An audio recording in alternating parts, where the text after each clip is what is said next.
Good morning. Here we are once again. It's Rita from Gringo To Tico. From Gringo To Tico. Um, so I want to talk to you today about the four most common mistakes that I see people who get property in Costa Rica. This is once you've bought your house or built your house or whatever. The very first one I'm going to talk about is not having a good exterminator. I have seen this so often. People think sometimes extermination is expensive, and it can be, but if you do it regularly, you can gradually over time stretch out the amount of time. And different areas of Costa Rica have different exterminator needs, and some places have more ants than other places, things like that. Like a hotel where we are, the exterminators tell us it's particularly anty. Okay, their terms. So using a good exterminator is seriously important. I've watched people over the years use the stuff that you can get at the hardware stores or the agronomica stores, the agrocuerpos, those stores. I never say that word right. And it's okay to use in between, and I do. If I see something that's bothering me, a particular infestation, I will use those products. But in order to keep my property, my house clean, we'll call it, I use a really good exterminator. Now, the guy I use, because I have animals, is a guy who brings in, with four other exterminator companies in Costa Rica, a product from the States in 45-gallon drums that's made from plants and things. It's an organic product. So it doesn't damage us. It doesn't damage my pets, my chickens, my dogs, my cats, all of that. So that's what's important to me. And the thing is, I have seen people who are using like the regular stuff you can buy at the agronomica stores and stuff like that, and then they end up with termites in their cupboards or somewhere, and they don't see them, and they devour all the woodwork in their kitchen. I've seen that happen 2 or 3 times. I've seen where beams get eaten. All of a sudden, there's a chunk of your roof joist, the wood beams in your house, falls off, and it's full of termite nests. I had it happen here the other day in my bamboo furniture, and I have regular extermination. I have bamboo furniture in my outdoor Billy's bar, we call it. And all of a sudden it was crawling with termites. And so I sprayed it with the product that I can get at the hardware stores or wherever to knock it back. But these things happen. And so having a good extermination program, like we've got to the point where I get my exterminators here now once every 8 to 10 months. When I start to see, cockroaches in the house and the yucky things start happening. Then it's like, okay, it's time to call Danny, my guy. So that's one of the biggest things that people really need to be consistent about. Those of you from southern United States and places, you're used to using exterminators. You're used to having it as a service.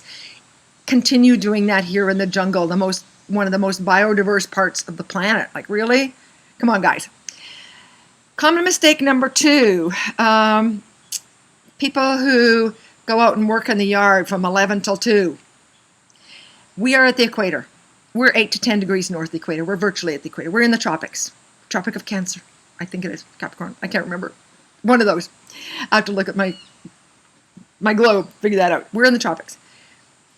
Stay under shade at that time of the year. I hear people, they end up getting heat, sunstroke. They end up at the hospital with things happening to them because they've been out working in their yard, or even going to the beach from 11 till 2. If you're out there, you're under an umbrella or do something. So just be really careful about that. The equatorial sun is harsh. Common mistake number 3 is patience. People who lack patience. And I'm a type A personality. I get that. I know that about myself. Nobody's going to surprise me by saying that. But one of the things I've had to learn here is that everything takes time. Whether you're going to the bank, there's going to be a lineup because they don't have enough tellers. That's not uncommon. You get that wherever you're from. You go to anywhere, there's going to be a lineup, especially these days, because at the hardware stores and places like that, you have to wait your turn to go in because only so many people are allowed in some stores and things like that. You wait your turn. And you get to chat with your neighbors, or you get to chat with whoever's in the lineup, or you just stand there and check whatever's on your phone or do whatever. But paperwork, there's something about Latin America, and it's not just Costa Rica, because my son lived in Venezuela for 4 years. I've got a good friend who lives in Panama, just outside of Boquete.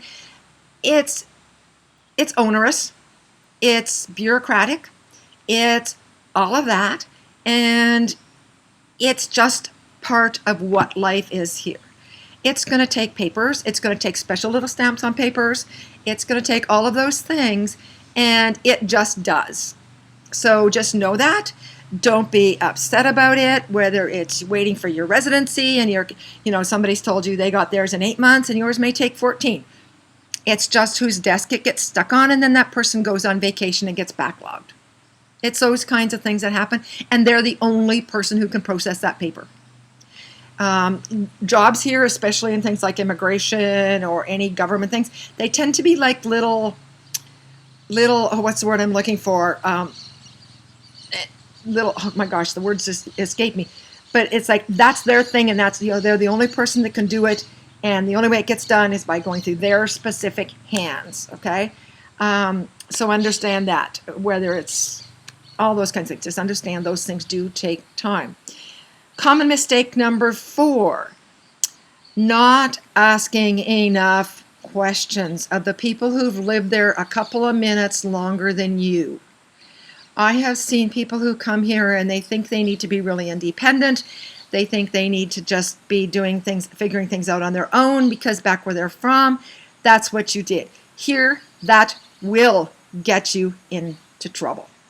You need to ask questions of your friends, your neighbors, your realtor, your lawyer, whomever you are comfortable with.